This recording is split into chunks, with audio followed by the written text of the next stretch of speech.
Welcome to Season 7, Episode 2 of The Sailing Show, the podcast that will steer and inspire you along your sailing journey. I'm Abby Ehler. I've competed in the Volvo Ocean Race and worked shoreside with the America's Cup and Sail GP. I'm also a director of the Magenta Project, a UK charity organisation that is committed to developing pathways and generating opportunities for women in performance sailing. On this podcast, I'll be chatting to a wide range of women within the sailing community, including Olympic champions, ocean racers, change makers, and up-and-coming champions. On this episode, I'll be chatting with Marjoleine Hulshof. Marjoleine is a people and organisation lead with Investec, an executive coach, mentor, sailor, and passionate about ocean conservation. We'll be chatting specifically about mentoring, the benefits, different types of mentoring, and how it can be applied to the sailing world. Marjoleine will be sharing her personal experiences as a mentor, as well as digging deeper into the role and reasons for mentoring. Mentor is defined in a dictionary as an experienced and trusted advisor.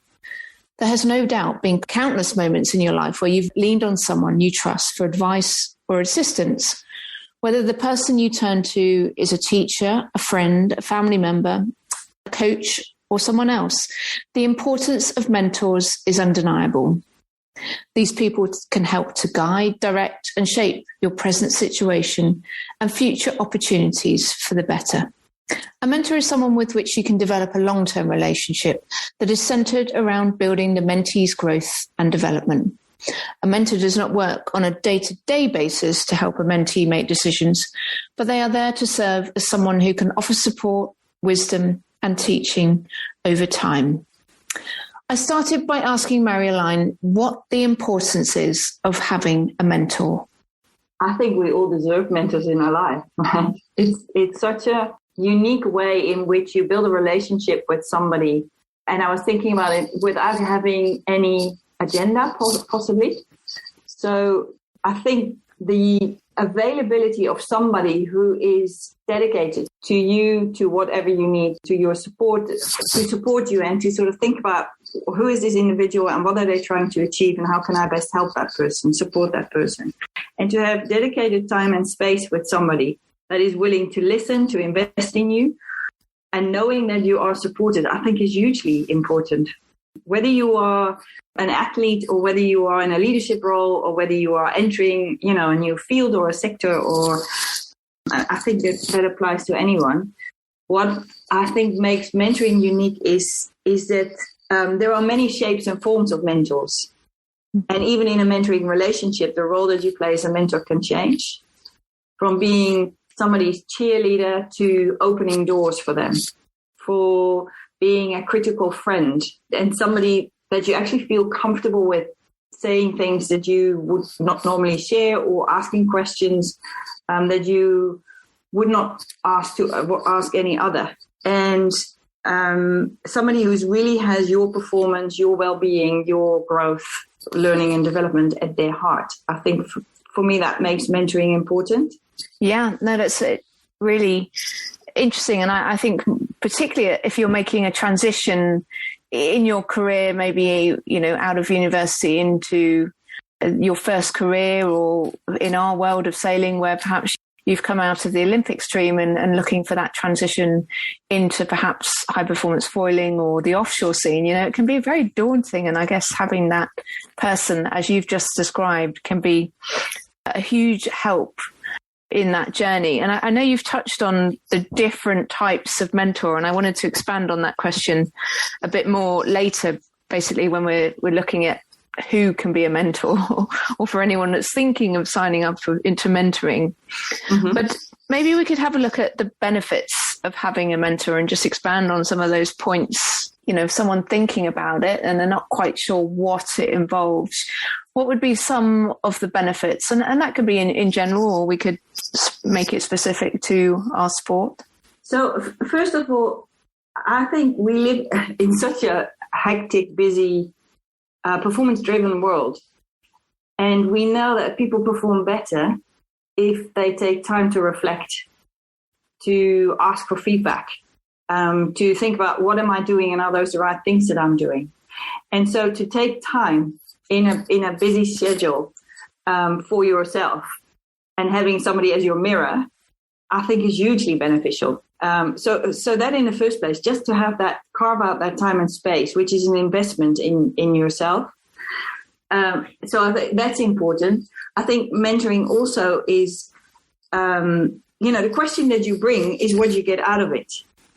So somebody who's really active in a mentoring relationship, a mentee that comes with questions, that has thought about stuff, that say, I've read this and I want to understand how that applies to me. That is somebody that gets a lot of benefit from a mentoring relationship. And it doesn't mean you have to be very articulate about those things, but coming in with a proactive sort of eagerness. And then I think the other aspect of it is that you learn from each other. I think there's something in mentoring that it's not a hierarchical relationship. Well, that's not as I see it. It's very much about, I learn as much from my mentees and from the time I spend with a mentee, then I hope they would learn from me. And if you can have that kind of open relationship, to have that at any point in your life, I think people look back and say, actually, I didn't realize that person was an important mentor for me, and guided or directed or helped me to work through certain things. But it's only in hindsight that I can see the value of that time or that person in my life. People often refer to grandparents or, that teacher, that when they look back, they were there at a moment that you were sitting with certain questions and they helped you think about that. Yeah. Yeah, and I think that's a great point about it. It's thinking both parties can benefit from this relationship and thinking about how you can help each other, and ultimately both parties will be richer for this experience coming out. And I guess when you're unsure about whether mentoring is for you, thinking from a mentee's point of view, as you said, it really is about the outcome, and having that outcome-based focus allows you to have those goals or targets in your mind. And I guess, as you said, the mentee's driving it, and it's really about utilizing that experience of the mentee who has walked your path before and can draw on their experience in ultimately to not make the same mistakes or, to provide guidance. But yeah, no, that's a great way of thinking about it. Sometimes I think what happens in a mentoring relationship is you start with one point, which is, help me come up with a plan, develop a plan of the things that I want to achieve and how I get there. And then it shifts to, there are some things or maybe challenges that I have on the way. How do I overcome those challenges? Or I need to think about the resources that I need to tap into because I need to widen my network. I need to access funding. I need to develop my social media profile, whatever it is. And it doesn't mean that the mentor is the one that can provide all that expertise and knowledge, but might be able to direct you. Have you thought about this? Maybe I can bring you in, link you with this person. So it's also the brokering of knowledge and expertise and access to certain networks that a mentor can bring. Yeah, indeed. And particularly as sailing is such a network-driven sport. I mean, just having those contacts, being able to open doors that perhaps the mentee wouldn't have access to on their own, I think is vital, and especially in the sport of sailing. And an interesting style of mentoring I was recently introduced to was reverse mentoring. Have you heard of this? Yeah. So, where, say, for example, if we take a business, a CEO, for example, might be matched with a junior, but the junior is effectively mentoring the CEO. I mean, a really interesting way of mentoring. And I mean, to take that on in a company must be a very sort of a company that's really striving to improve themselves to take that on, because it must be, I would have thought, very daunting for that junior to walk into the CEO's office or, any of the senior managers and effectively tell them what they think.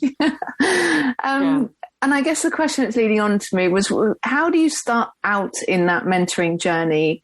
How do you make each other feel trusted, respected, that allows that open communication? Such a great question. I'm just sitting still with reverse mentoring. There's something in the term that I don't like, but because it assumes it almost assumes hierarchy, but it may be me. But we actually do it in the company I work for. We have reverse mentoring, and it's very much linked to the focus on belonging, inclusion, and diversity. It's very hard to understand, I think, if you've grown up in quite a privileged way, to understand what somebody else's journey has been, especially somebody who comes from a different background.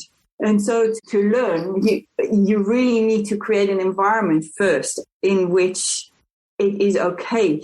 It feels safe and okay for somebody to sit with a CEO or a senior leader or whoever it is, and feel that they have they're totally empowered and authorized to help that person understand who they are and where they come from and how things that may be happening in the work environment may be impacting them. And so I think just reverse mentoring in itself is not enough. It's also what's the culture in which that takes place. So just wanted to say that. It's very interesting. And as you said, yeah, it's part of the wider company culture of inclusion and diversity. So yeah.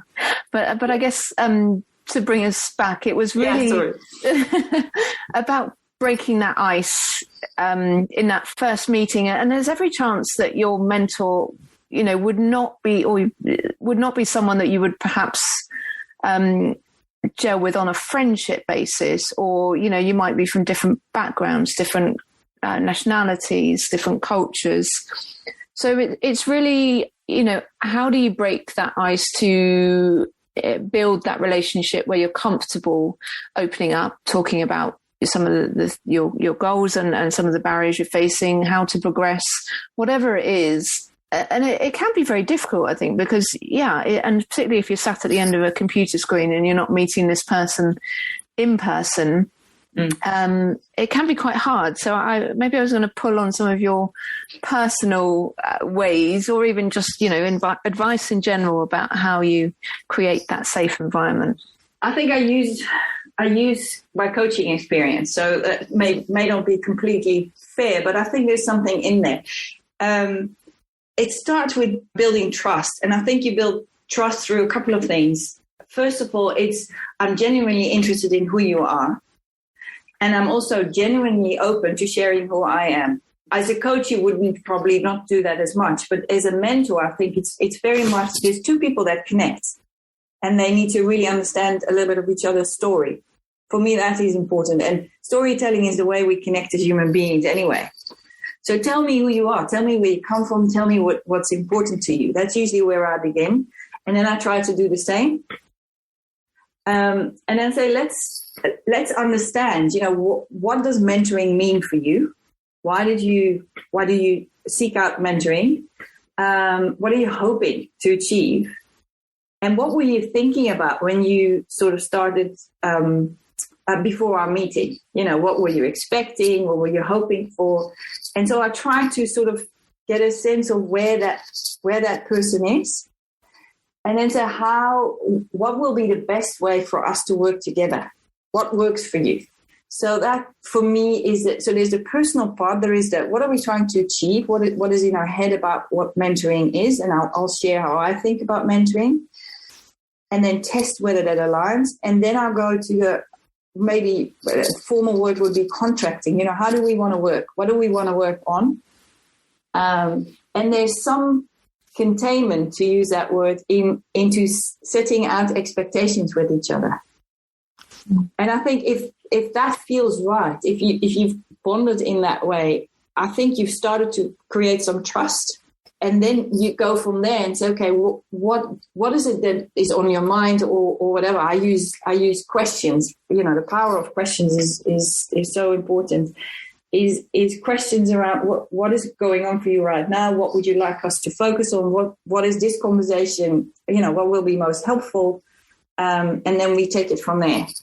So yeah, as you said, it's showing that interest that probably, as you outlined, that it differentiates it from a coach or another sort of role in your life.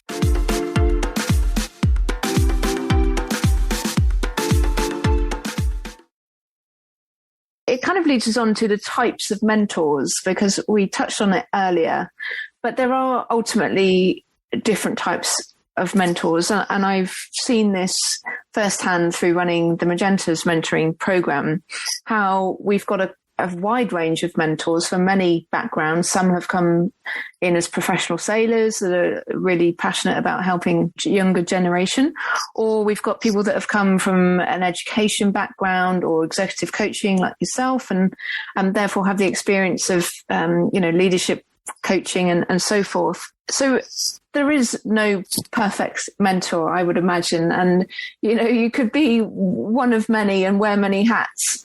But I guess it still very much comes down to the goal focus of the mentee and them utilizing the skills of that mentor for best use, on their path. So I guess the question is, what is the best type of mentor, or what skills do you need to be a mentor? That's probably a better way of asking the question. As you say, there's no perfect way to be a mentor, but I hope that takes away maybe some of the pressure or people feel like, gosh, I need to be a certain way or do a certain way. I think for me, it starts with being genuinely interested in the person that is in front of you and what they're trying to achieve. I think mentoring probably varies between different skill sets and different roles that you take. Because sometimes, as I said, sometimes you're the critical friend and you're listening and you're saying this, but the last time, you spoke about this, and how do you reconcile that for yourself? Could be a challenging question you ask somebody. Or it could be that just listening, giving a space for just listening and say, tell me what's going on for you might be enough. Sometimes you don't have to do so much as a mentor. Sometimes it is advice. It is, with the mentee I'm working on currently, we're very much working on what is the story you want to tell about the ambition that you have to join the America's Cup and be part of, or even lead a campaign. So how is the story that you want to tell potential sponsors? What is your brand? What's the biggest story here? So you work on that, and that has more of an advisory capacity where I even bring in some of my business knowledge. And sometimes it is opening doors and networking and linking people with different things and different resources or literature or people that they need to access.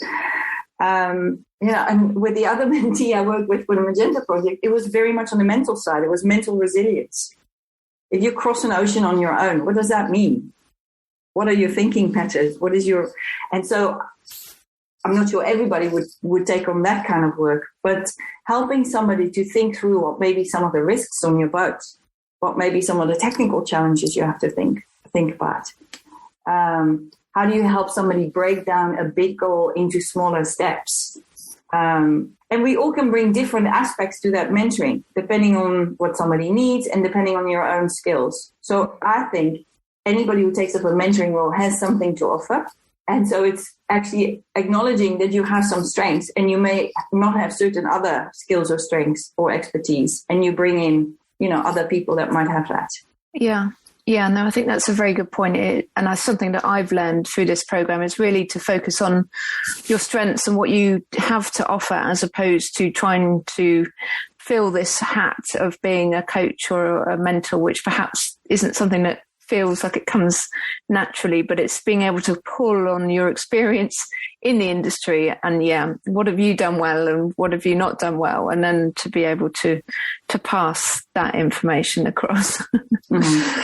And so moving more specifically to our Magenta mentoring program, which is targeted women in our sport, and really to give them an opportunity and access that And particularly in those areas of transition, it's one of the things that we've cited is about women responding well to having role models and mentors to support their career development and help them achieve their potential. And so I wanted to target really why, or is there more benefit for women in sailing under a mentoring scheme? And I guess it comes down to perhaps the fact that we're in a male-dominated industry, and as the underrepresented group or the minority group, it is harder to make progress. And so mentoring, I mean, how can it assist some of the barriers that exist for women in sailing? I think it's very important. I think as a woman in sailing, you're probably in the spotlight a lot because you're one of few at the moment. It's changing, but it's still, you're one of few probably.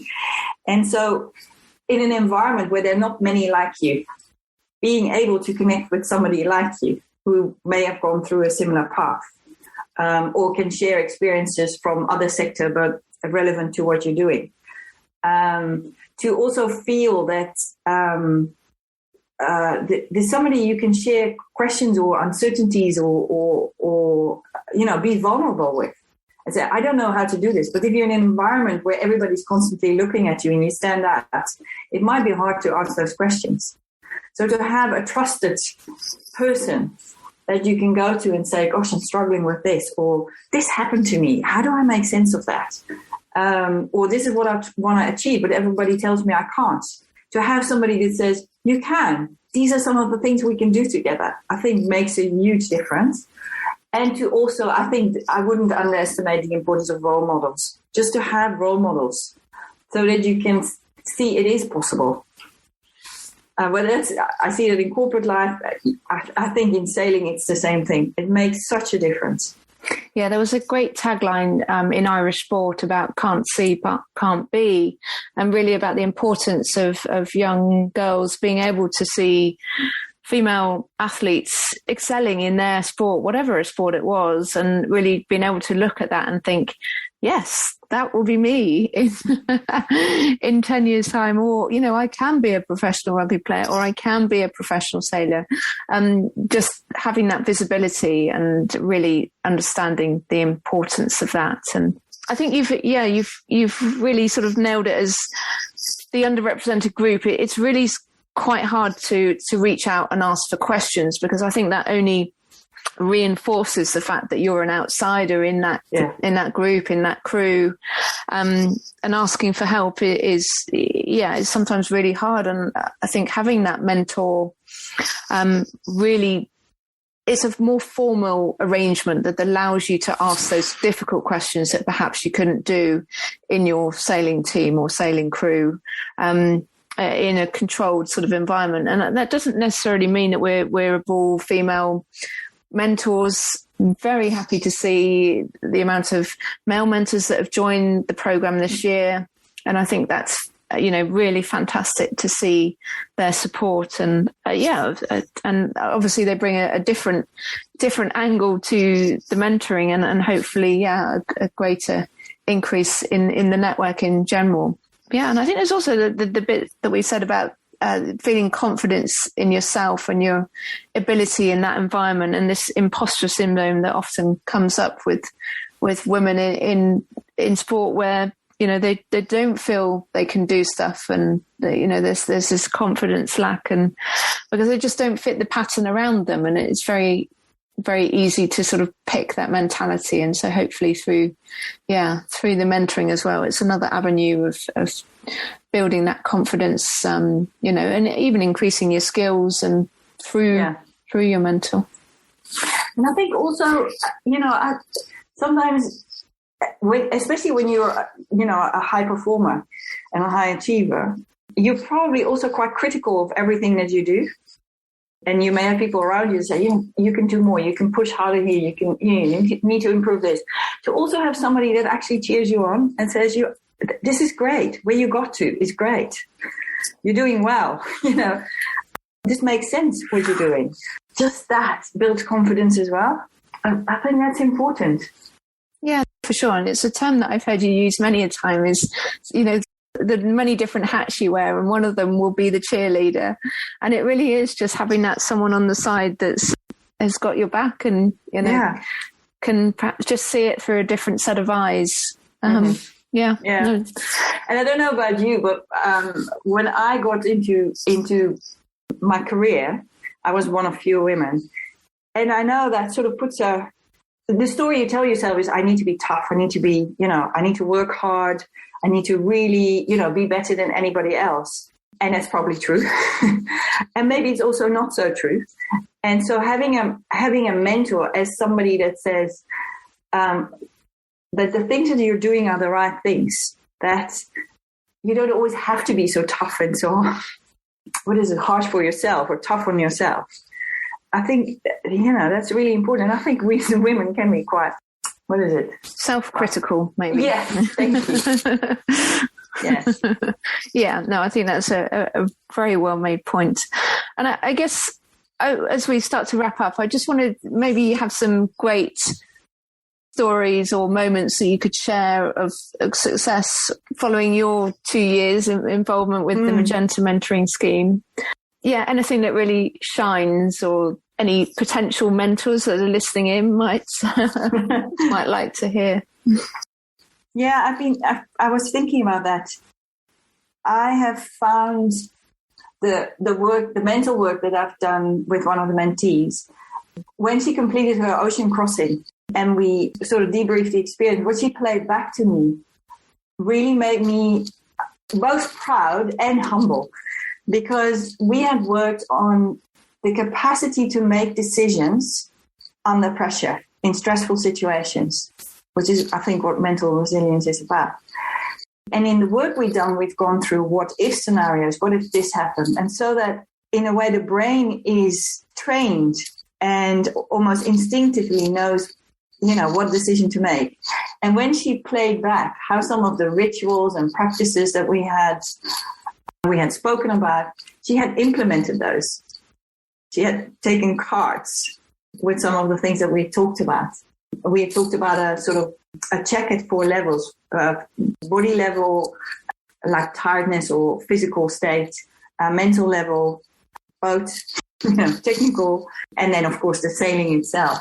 And so how she played back, how those things had helped her. And those were simple tools. I didn't think they were very significant, but they were for her. And they really helped to ground her in that, you're on your own.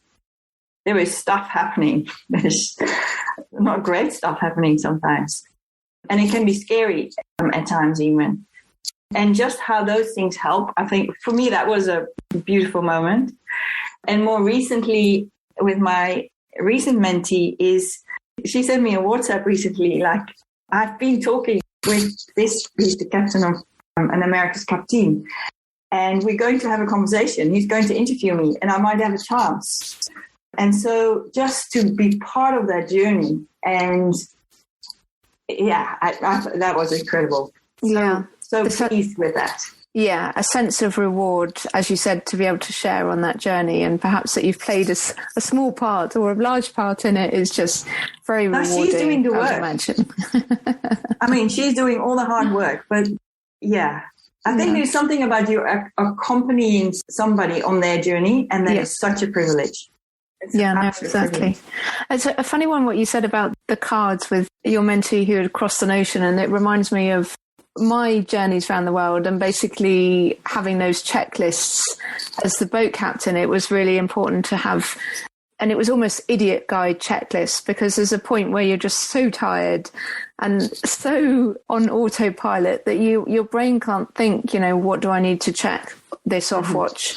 And just having that checklist, you could literally just walk around and check off. And it sounds simple, as you said, but ultimately when you're so tired and you can't think straight, it's a life-saving, life-saving tip. And I think it's what we realize is that the technical side and the state of the boat is as important as the state of you as a sailor.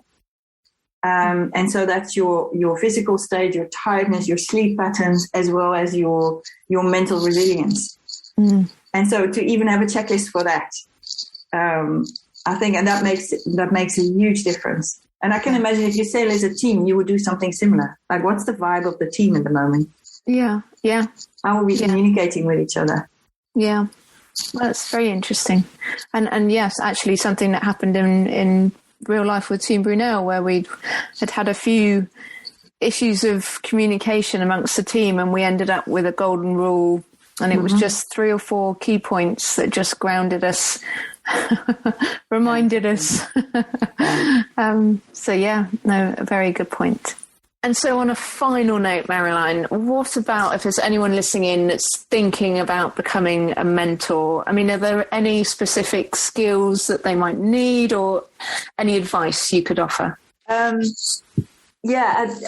it's not a lot, but in a way it is. So one, I think it's important to just do it, because realize how many times in your life you're already mentoring somebody, even if it's very informal, even if it's a small moment. We all do that. And so the capacity to mentor somebody is probably already there. So that's one. And the second one I would say is it's good to have a little bit of a self-assessment. Look in the mirror and say, what are some of the things that I bring to any sort of relationship? What are some of my triggers? What are some of my own uncertainties? So if you are aware of that, it doesn't get in the way when you are mentoring somebody else. And I think for me, anybody who has done a little bit of self-work, whether it's coaching, whether you have a self-reflective practice, you meditate, maybe whatever it is, any of that is really helpful if you enter into a supportive relationship to somebody else. So those are 2 things I would say, good practice as a mentor. Okay, that's fantastic information, and very valuable. And thank you so much, Marjoleine, for sharing your experiences, both on a personal point of view as a mentor, and also, from the wider world of life in the corporate world. So thank you. Pleasure. Well, that concludes this episode of The Sailing Show. It's been fantastic to listen to Marjoleine and to chat about how mentors can be your go-to person for advice and support during hard times. They're also around to celebrate your wins, as Marjoleine explained, your cheerleaders. For students and professionals alike, it pays to be both a mentor and have a mentor to help navigate life's ups and downs. If you've enjoyed the show, then please subscribe and share this episode if you know someone who would benefit from listening. And please continue to follow the Magenta Project on our website and social media. Look out for the handle at the Magenta Proj. And to keep up to date on women's sport in general, not just sailing, check out WiSP Sports online and social media. Thanks for your time.